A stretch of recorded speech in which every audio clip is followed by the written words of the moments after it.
Да, се враќаме во студиото, како што најавивме, тука е господинот Милан Стефановски, воено-безбедносен аналитичар. Господине Стефановски, следевме пред да почне украинската војна, правевме една анализа на состојбите од прилика, тоа што се одвива на некој начин, го предвидовме, го анализиравме ова, но сега се случува на терен. Имаме 7 или 8 ден, ми се чини, од прилика, 8 ден е денеска, сега веќе уште ги броиме, да, од рускиот напад на Украина. Борбите се сконцентрирани околу големите градови, како што гледаме, најжестоки се нападите врз Киев и Харков. Доле на југот веќе мислам дека руските единици ги заземаат тие градови што се на југот, што се го поврзуваат Крим со Русија. Што сега според вас се случува на теренот во поглед на руската стратегија и на украинската одбрана? Така. Да, напоменавте дека практично во една соодветна анализа која имавме изминатиот период во вашето студио, успеавме да ги процениме тие потези, но мора да признаеме дека никој не очекуваше дека Русија ќе влезе во еден таков интензитет на напад. Веројатно проценките беа дека они ако преземат некои војни действија ќе бидат во делот каде што имаат интерес со рускојазично население. Тоа е во крајните јужни, на јужна Украина доле кон Црно море, Донбас, Луганск, и во тој дел да може понатака да седне да преговара. Јас искрено одблиску ги следам сите тие настани на изминатиот период и бев вчудено виден и исплашен од таа немилосредна, да наречам, војна стратегија, затоа што таа колона на тенкови, на хеликоптери кои се движи кон Киев и од стратешки причини бавно, за да предизвика страв и да имаат подобра позиција во преговорите. Спомнав се руската стратегија. Инаку да, евидентно е дека они од Херсон доле градот, од Крим кон Херсон и Одеса сакаат да блокираат Украина, да нема војна и хуманитарна помош преку море. Значи практично во Црното море они ги затвораат тие прилази. Украинските поморски граници да. целосно ги блокираат. Тој интензитет на движење на руската војска се случува околу два правци. Едниот е кон правец на Киев и другиот е кон блокирање на поморските градови. И нормално од Белорусија притисокот на двете страни Киев да се заобиколи. И сега ќе видиме од преговорите денеска што ќе бидат. Дали ќе има поместувања во барањата на тие позиции на Русија. Тоа на терен е тешко беше предвидливо, мора да признам, од луѓе што следат геополитика и стратегии, но ако веќе, знаете што се зачудува фактот, ако нашиот државен врв и оние што следат тие настани дека веќе од ноември минатата година сме имали информација, веројатно и Украина имала информација. Еве, добро, тие информации беа овој пат јавно споделувани, рече се секој ден од Соединетите американски држави од НАТО, кажуваат. Знаете што, американците иземаат тактика на превентива, они можеа да донесат на фрегата во Одеса и да има постојана база во Украина американска, без разлика дали Украина не е членка на НАТО и Косово не имаат постојана база, токму заради превенирање на конфликти. Тоа е првиот дел на превентива, каде што јас гледам дека американците веројатно доцнеле или немале, или можеби погрешна проценка направиле. Да, но не би било исто. Дека не сака директен судар со руската армија. Они превенирале тогаш руската војска, не беше навлезена во Украина, значи сепак би било, тогаш русите не би сакале да влезат нели во судир со американските вооружени сили, затоа што украинската влада до моментот на нападот имаше суверено право да во Одеса конкретно, бидејќи има таму приморски град, да бидат домакини на некоја вежба или на некоја постојана поморска база. Добро, но имавме таква ситуација во Сирија и ништо не се смени. Значи американците веќе беа во Сирија, русите сепак влегоа. Значи тоа не смени многу на теренот. И дури имаат и таму и повремени судири некои мали такви. Да, но точно никогаш каде што има американците база, русите не навлегоа. Влегоа во делот каде што турците имаат. Да. Но збориме од Крим, од анексијата на Крим е 2014 година, од 2014 до 2021 година, би можело да бидат предвидени и превенирани тие настани, ако не од САД, од Европската унија. или Обединетите нации, нели постојат мировници кои би можеле да направат деескалација, нели сега збориме во претпоставка што би можело да се направи како дел одговор на руската стратегија. А руската стратегија почива на тактиката дека Европа е слаба и американците се преразплинети во однос на други воени жаришта, кои русите сега вака доминантно и интелигентно ја употребија дел во тактиката во Украина, затоа што Русија не е така мала држава, поседува важни информации и сите тактики што ги применува на терен се гледа дека се однапред испланирани, со прецизни удари, со информации од терен, со барањата кои ги спорача претходно во декември кога анализиравме дека барале на писмено гаранции за неширењето на НАТО и можеме да разгледуваме се што би било следно. Да, но ајде да видиме, според првичниот напад на руската армија, она што може да се забележи е дека таму првичните цели на Русија не беа исполнети. Тие тргнаа прво со еден полесен напад со специјални единици да го освојат Киев, веројатно да ги заземат административните центри, но тука на руската армија се случи еден своевиден дебакл. Тие, значи, од она што може да го следиме во живо, изгубија огромни количини на техника, на оружје, имаат огромен број на мртви, сега дали се 500 како што вели Русија или 9000 како што вели Украина, се едно премногу се. Нека се наполовина, од тактички причини ни една страна не кажува број на жртви, но еве нека се наполовина за 8 дена. Што е уште почудно е огромен број на заробени руски војници, нешто што не сме виделе до сега, значи во ниедна војна. Значи гледаме еден лош стратешки или тактички почеток на рускиот напад и сега они веќе очигледно е дека менуваат стратегијата. Тоа е повеќе од јасно. Мислите ли дека сгрешија во почетното планирање, дека направиле погрешни процеси? Да, видете, се постава прашањето што сакат Путин да постигне. Логично би било двоен аспект. Кои се целите, да. Од двоен аспект да они применат тактика на прецизни удари преку воздух или преку интерконтинентални проектили од море и од копно и понатака да испорачаат барања. Или ако направија некој продор воен, би било во оној дел каде што имаат Донецк, Луганск, значи тој дел на руски интерес. Сите го очекуваа нападот од таму, а таму не се случи. Така. И сега тоа збунува веројатно дека демонстрацијата на моќ и на таа застарена тактика на војување со тешка машинерија на тенкови, на оклопни, тие единици се успорени, тие не можат брзо се движат.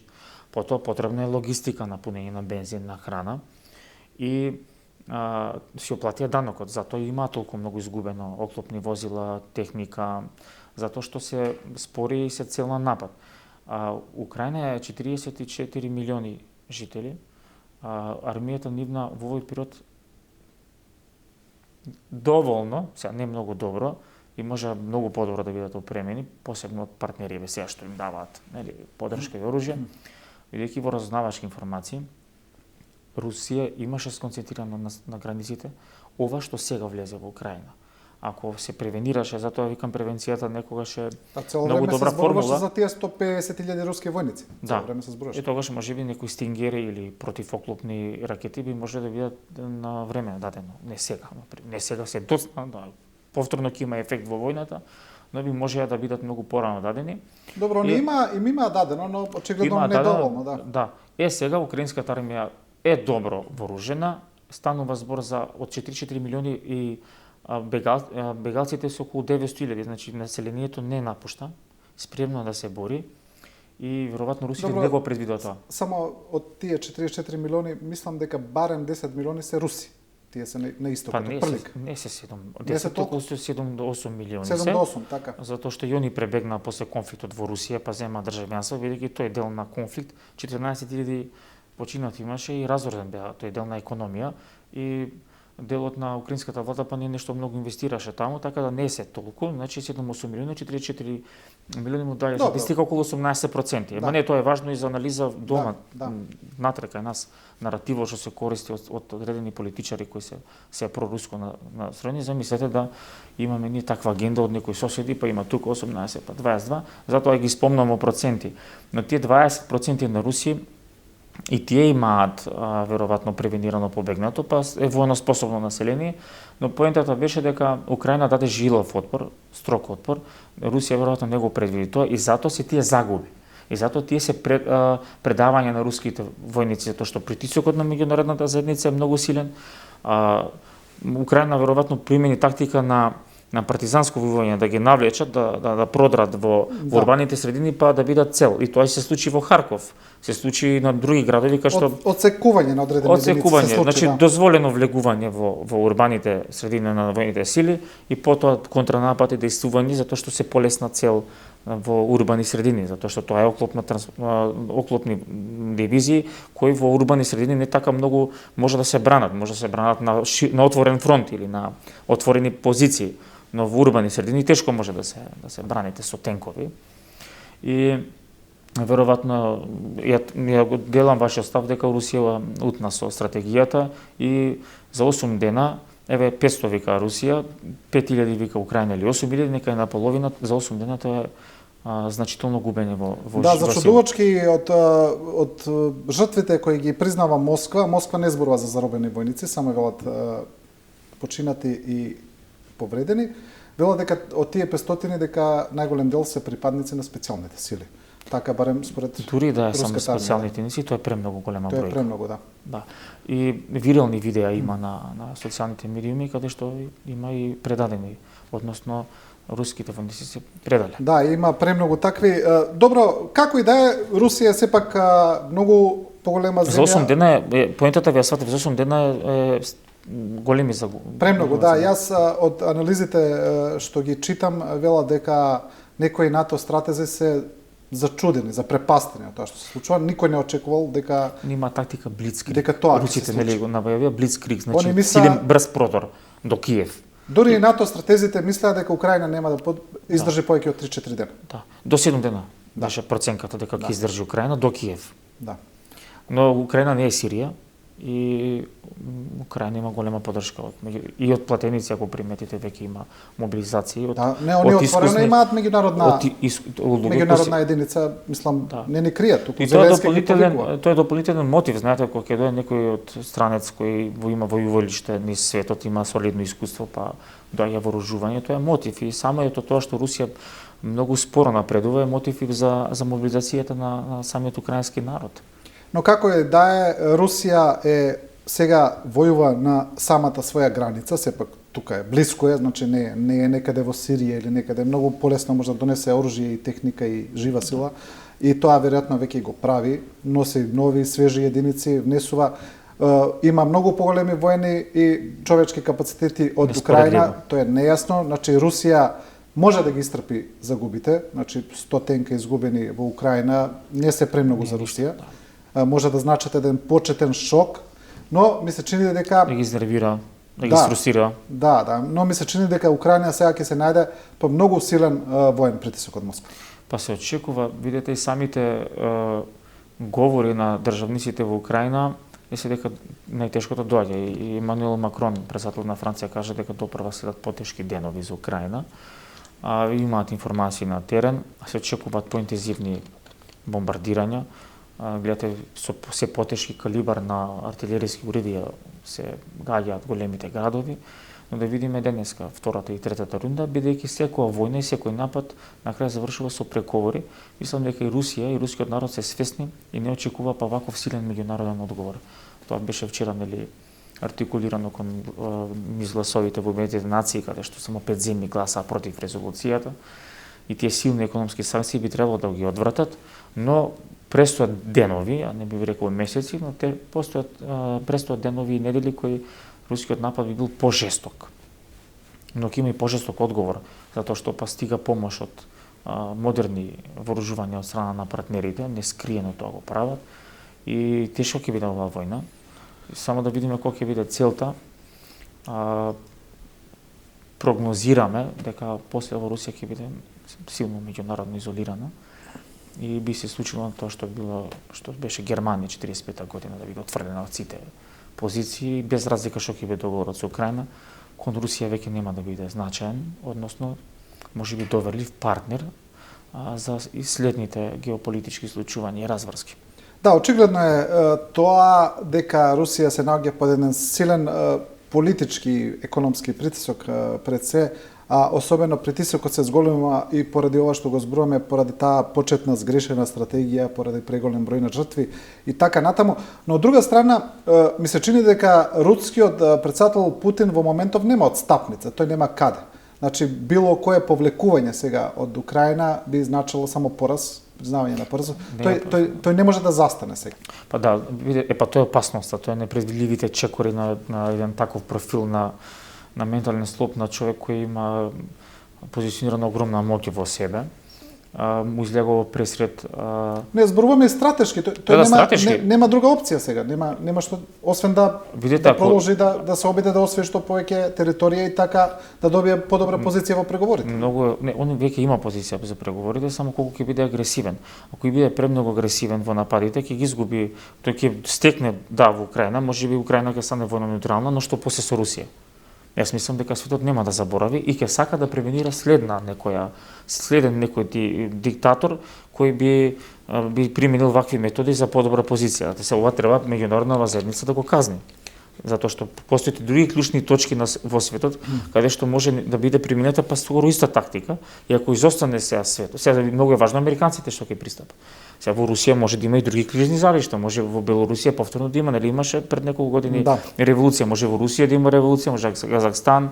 Ќе видиме американците која тактика ќе применат, за да дојдеме до соодветни одговори, инаку да, он е во ќош, непредвидлив е и ова немилосорно што ја покажува, веројатно нема да направи стапнина, не е профилот на човекот кој има толку многу моќ во себе.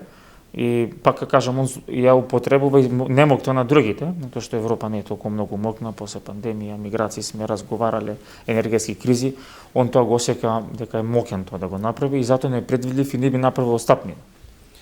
До пред инвазијата на Украина ми се чини дека претседателот Путин имаше еден силен аргумент кој добиваше се повеќе легитимитет дури и на Западот, кога он зборуваше против ширењето на НАТО до руските граници.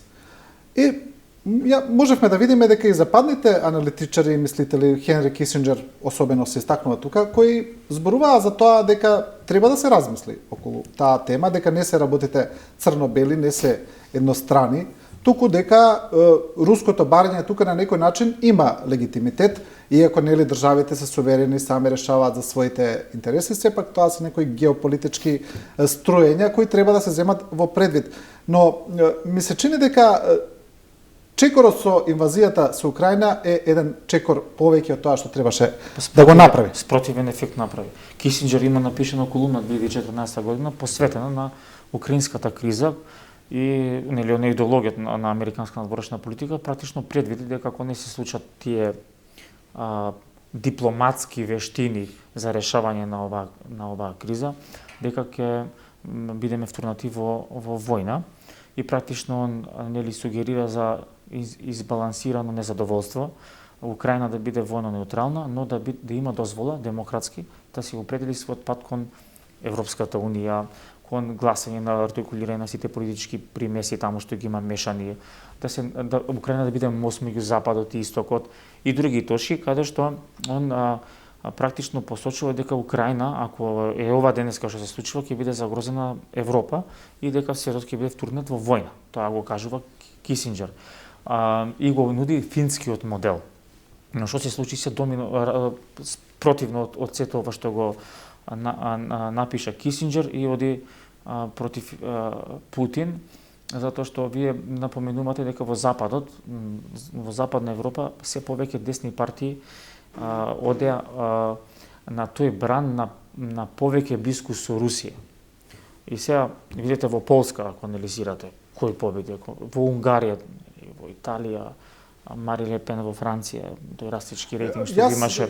Сите тие беа со подобри односи, Трамп, сите беа за подобри односи со Русија. И таа потврда десница, затоа што има скоро исти политики во делот на миграција, во делот на финансирање, во делот на зачување на некоја автентична Европа во таа културна смеса. Но што се случи сега, дури и Финска, сега најнови истражувања има дека сака да биде дел од НАТО. И сега овие од типот на Јанша, на Орбан, и тие се против и вика тоа е преагресивно. Значи Русија ги изгуби симпатиите, таа да беше Путин можеби помудар и да чекаше на време во следниве 5 до 10 години, можеби ќе ги оствараше своите интереси на помек начин. Кога дојдевме до момент Србија да ја осуди руската агресија во Обединетите нации, мислам работите се јасни. Сакав да кажам, не мислев само на десните партии, не мислев само на трампизмот како идеологија. Ама тој беше почетокот сега. Мислев дека руските аргументи почнаа да добиваат на сила дури и кај независните наблюдувачи, кај објективните, кои читав ја колумни, на пример, и во американски медиуми, кои велат, па добро, треба да се размисли малку околу ова. Не е баш така, нели? Затоа сакав да кажам дека неговите аргументи на вистина почнуваат да добиваат некаков легитимитет. Но сега веќе тоа некако се распрсна како меур сапуница. Да, но внимавајте добро, он поентираше на тема за миграцијата. Тогаш Европа беше раскината во делот на таа политика. Второ, во заедничката надворешна безбедносна политика, каде што Франција и Германија имаа своји видувања, Путин поентираше таму се налепи вие што викате објективните професионалци, аналитичари и тие неутрален гласачки кампус кој во Европа бара некоја светлина. И он поентираше таму каде што Европа беше слаба, дали во економија и енергетика, дали во миграција, дали во непостојање на заеднички договор со пандемијата. Путин тоа умешно го правеше преку своите медиуми и се створи на такво тело. Но ова сега завршена работа, он ги губи тие сите позиции кои што ги имаше создадено во Европа и многу аматерски, перфидно изгубена. Таа позиција веќе он ја имаше изградена и после војната таа не постои веќе.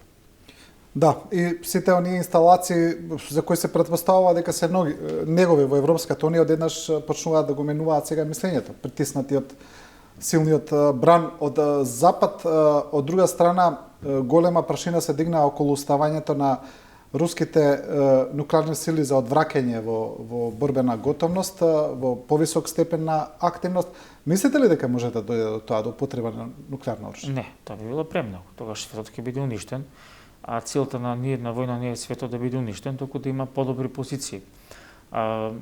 Ако анализираме вака, нели многу е важно објективен да бидеш во тие геополитички проценки.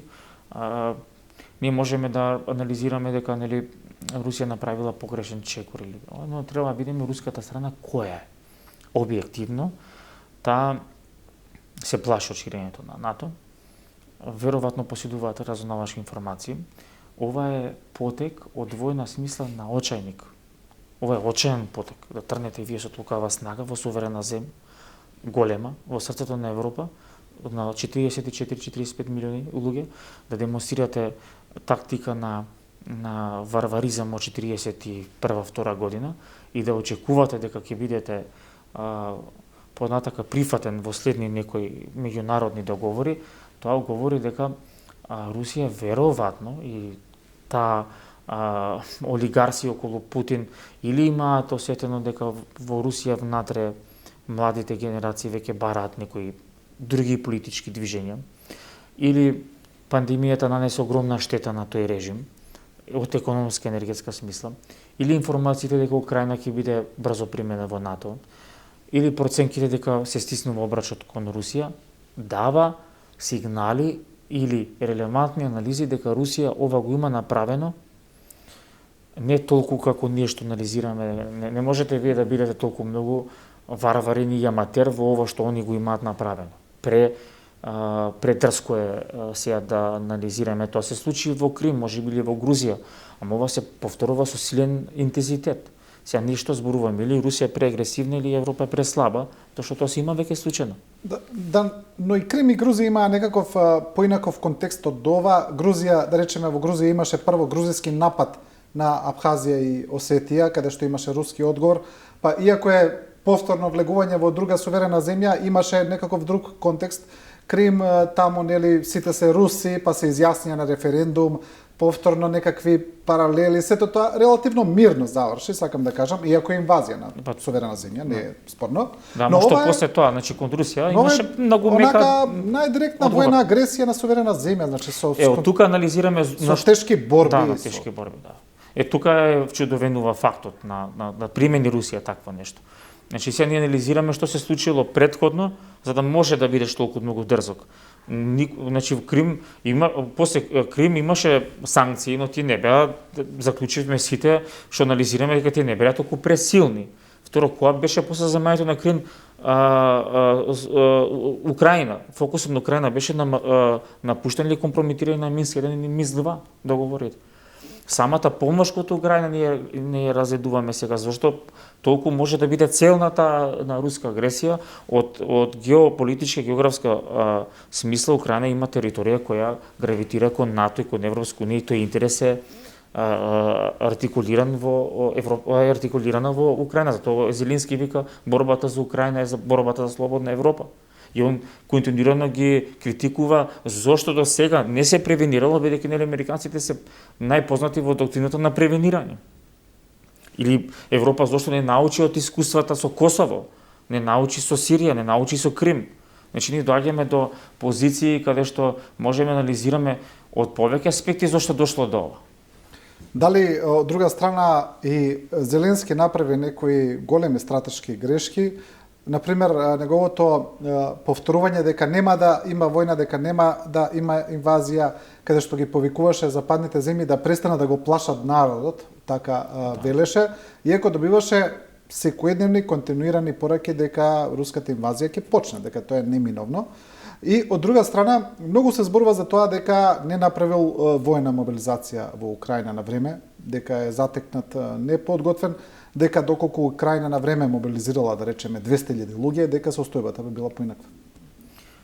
Да, па тоа е сериозно. Бидејќи бил директно предупреден и јавно и тајно на Украина, да, он дури и прекосно на кон Франција и кон Америка, доста плашите нема да се случи такво нешто. А претходно па имаше дека ќе се случи, но ние ќе нели денот на обединување денот на нападот беше ден на обединување на украинскиот народ.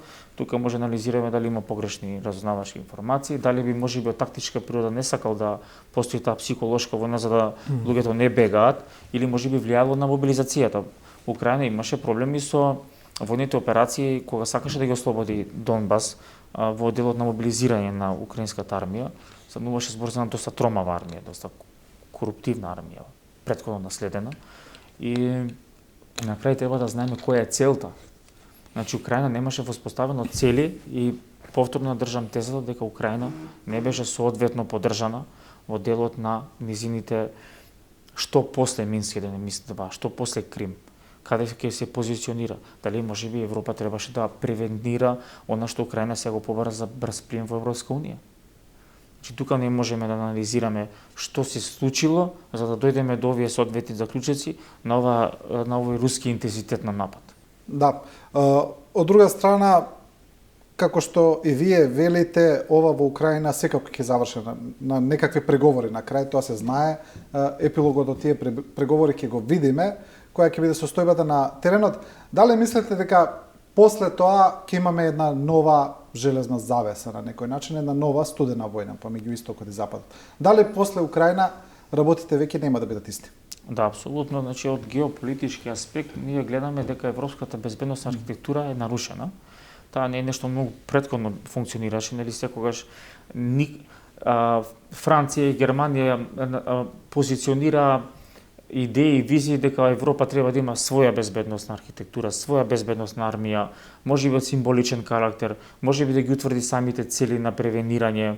Секогаш беше Русија во доминот, дека Трамп, да не забравим, он беше еден евроскептик кој се насочи кон Кина и тој вакуум го има искористено Русија. Да, светот нема да биде исти, затоа што нови предизвици постојат. Практично ова што Русија го наметна ќе ги збие редовите можеби во Европа и во САД, можеби ќе ги освести да не прават стратешки грешки кои што е сега Западен Балкан надвор од Европската унија, па сега размислуваат дека и тука може да има некој конфликт. Значи сега треба брза и агресивна мобилизација на тој западни прогресивни слободен свет, сите точки каде што може да бидат зони на конфликт во Европа, да бидат затворени со соодветна интеграција или соодветен маршалов план во делот на економија, во делот на соработка, на војна соработка, и да не толку многу Европа биде зависна од американската надворешна политика и да не биде толку многу зависна од руската енергетска заедница и сите тие контексти што Европа ќе направи многу посилна. Светот нема никогаш да биде ист после ова. Да, практично ние се вративме како дел од времето на студентска војна, но со многу поинтензивен карактер затоа што глобалниот свет преку социјалните медиуми осликува, рефлексира еден ваков конфликт да прерасне во глобален, бидејќи економиите глобално сега патат. И има најава на можна разврска меѓу Кина и Тајван. Да го повлечеме контекстот на други кризни жаришта што можат да и се Кина може да каже дел Тајван од нас и да случи истата руска тактика. Затоа треба да бидеме внимателни во она што ќе следи и да бидат најмногу внимателни не ние, туку тие што одлучуваат за светот, САД и ЕУ. Интересен е ставот на Кина во однос на војната во Украина. Кина вели дека е против санкции за Русија, но сепак кога беше на некој начин повикана да го следи рускиот пример и да ги признае републиките, само прогласените републики Донецк и Луганск, Кина вели дека треба внимателно да се следи таа состојба и на некој начин тука беа прилично воздржани и резервирани.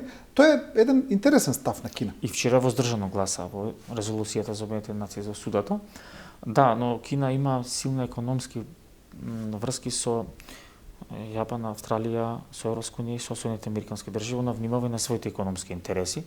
Не би опстоил само тој пакт меѓу Кина и Русија. Замислете вие сега Кина и Русија да останат изолирани. Кина нема таа абсорбирана мок што има Кина во делот на економијата, не може да има. Таа ќе стагнира, затоа и внимава. На Русија ќе одговара тоа што Кина ќе купува, на што ќе купува Русија од Кина. А Кина извезува најмногу во Европската унија, во Соединетите американски држави и сите тие зони на интерес каде што има морски пат. Ако влеземе до анализа на таков конфликт, Кина е реално предпазлива и треба да биде предпазлива во сите овие контексти идни.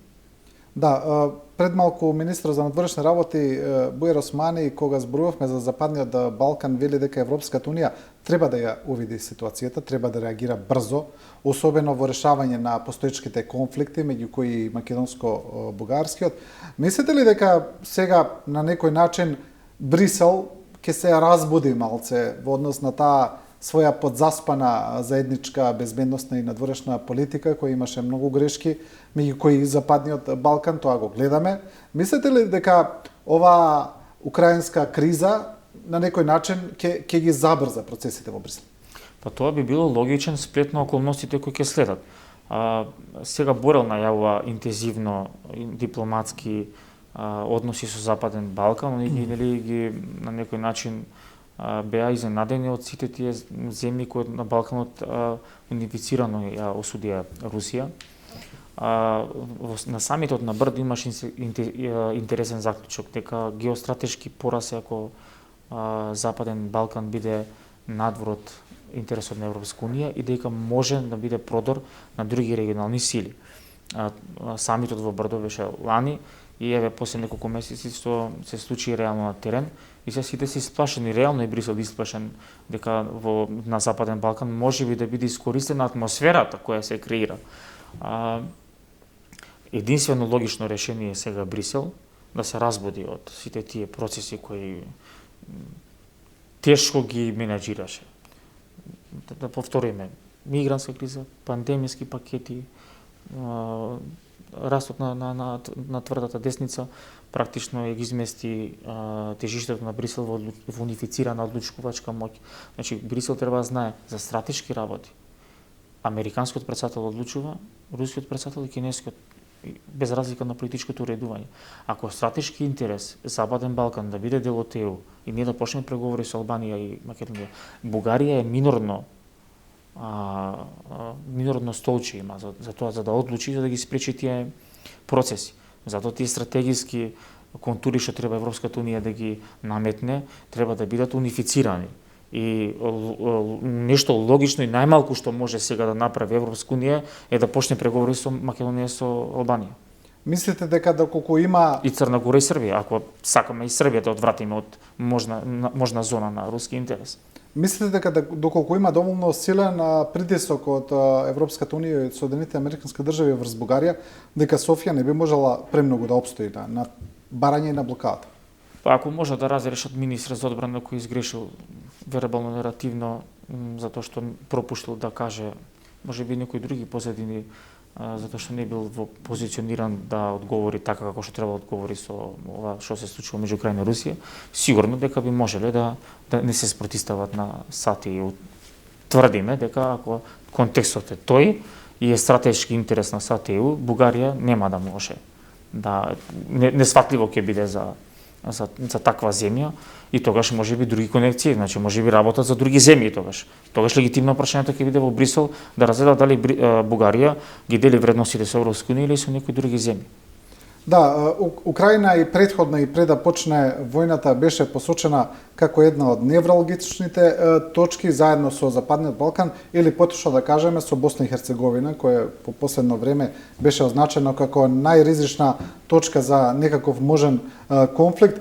И за ова сега многу се зборува. Дали украинската криза може да се прелее на Западниот Балкан? Еве конкретно Босна и Херцеговина е најповикана и другите не се толку многу, да речеме, малигни, но сепак таму е најможен некаков судир. Мислите ли дека е можно некакво прелевање на некаква криза тука, безбедност?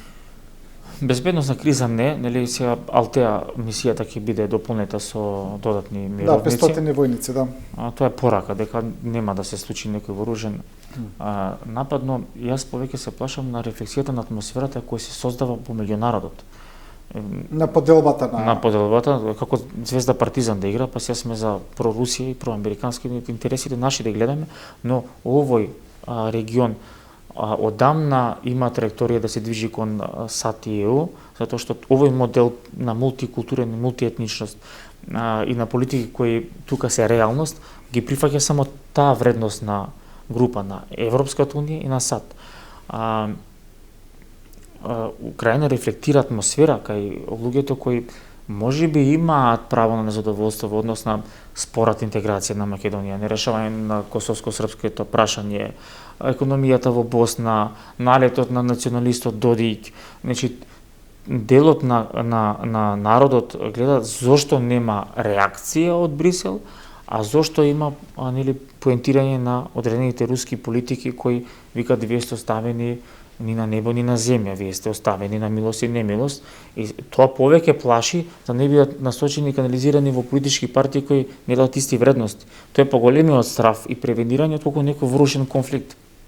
Да, во однос на поделеност еве во земјава, конкретно во Македонија, бидејќи има граѓани кои ја поддржуваат Русија во приказната, има кои се за Украина и така натаму, но за оние кои ја поддржуваат Русија, еве пред малку тоа го кажа и министрот Османи, а имам прочитано и други такви анализи, вела дека онака на прво се претпоставува дека тоа е на некаква религијска основа, нели православен народ, словенски народ и така натаму, иако и украинците се словени, нели православни повеќето, но вела дека тоа не е толку поради тоа, туку поради разочараноста од пред од политиките на Европската унија, од двојните стандарди, од неправдите кои земјава ги доживува 30 години, значи да не забораваме, прво беше Грција од самиот почеток, членка на Европската унија, после друга членка Бугарија со прилично понижувачки барања во однос на македонците и велате дека таа реакција повеќе се должи на тоа отколку кон некакви симпатии кон Русија. Да, можеби од револт и двете тези држат вода. Но за тие што се порелигиски овака настроени, што имаат симпатии, да се запрашаат дали непризнавањето на Македонска православна црква доаѓа од центарот на Србија или на Софија или доаѓаат од центарот на Москва. Повеќе да читаат и да истражуваат тие што се религиски врзани, затоа што Македонската православна црква во делот на својата разврска и автокефалност, тоа што е упатен, да не се шириме темата, многу каде има да заклучи дека Руската православна црква има интерес да постои тоа незатворено прашање. Така беше и со почнувањето на европските преговори со Европска унија и со НАТО. Инаку и грчката црква има многу силни врски со московската. На она што ние не можеме да се движиме, а сакаме да се движиме во Европа и во САД, е поголем интерес на Русија да останеме на место, отколку да се движиме затоа што треба да гравитираме кон Европска унија и САД. Но вториот дел на ова што држи вода, дека луѓето се изфрустрирани, дека луѓето прифатија се за да имаат прогрес, но не достига силната наметлива булдожер дипломатија на Европската унија и на американците кои сега им се удира од нос од Украина. Тоа е сигналот што треба сега Брисел и Вашингтон да го смени на Балканот. Инаку да, ние 30 години направивме се за да бидеме дел од тоа европско семејство и од револт на тие. Јас одамна имам кажано дека постои меѓународна сила, не постои меѓународно право, но сепак прагматично ако размислуваме со тежок желудник, дека нашата внатрешно уредување, мултиетничност, недоволни капацитети енергетски и секакви, не ни дава голем избор сега каде ние да се движиме. Ние имаме траекторија кон Европска унија и САД, а они затоа што не се фер кон нас, може да направат процеси кои после пак они поскапо ќе платат од колку ние, како што се случува во Украина. И втората група на проруско расположение е можеби поголема фрустрација од недостиг на силен ангажман на Европската унија и Вашингтон, отколку некаков религиски, културен, историски карактер што сме го имале со Руската федерација, бидејќи не е така. Во историјата на Русија никогаш не ни помогнала. Кој знае историја збореме, има вака многу експерти кои зборат, но не е така, ни историски, ни културички, ни религиски, ние немаме конекции. Ние имаме наша силна културна, историска и религиска база која е соодветно заштитена и артикулирана ако ги гледаме околностите во глобалниот свет, мимо Преспанскиот договор зборам и се сето што се следи се со Софија, но нашата доктрина од сите политички партии, од мнозинството население е траекторија на Брисел кон Брисел и Вашингтон. И за крај едно прашање во однос на енергетската констелација, на енергетската криза. Европа која до сега беше зависна од рускиот газ и се чини дека рускиот газ на крајот излезе најсилно оружје на Русија во овие геополитички пресметки. И сега многу се зборува за намалување на таа енергетска зависност, пред се во Германија. Мислите ли дека тоа ќе се случи во догледно време или поради архитектурата не е баш можно толку брзо? Мора да се случи, но невозможно е да биде толку многу брзо како што има сега потреба, оти се акутна е потребата. Недостатокот на газ не е во прашање, туку скапотијата. Значи од $300-400 за кубен метар газ да се плаќа по $3000 и тоа е на контото на Русија. Значи практично ние се сите ополниме буџетот на Русија за таа да војува. Така вака се ако банализираме, не дозволува Европската унија да дизификација да направи на тој руски енергенс. Не дека е руски, може да биде некоја друга држава, не смете да зависите од еден центар. Било која економска стратегија ќе ви каже дека што и да се случи, може не мора да има војна, ќе има земјотрес или било која некоја непогода и вие пак имате недостаток на газ или од тој недостаток на газ ќе растат другите енергенси. Недозволиво е да нема платформи за течен газ, недозволиво да нема нови гасоводи, да нема стратешки партнерства со други држави.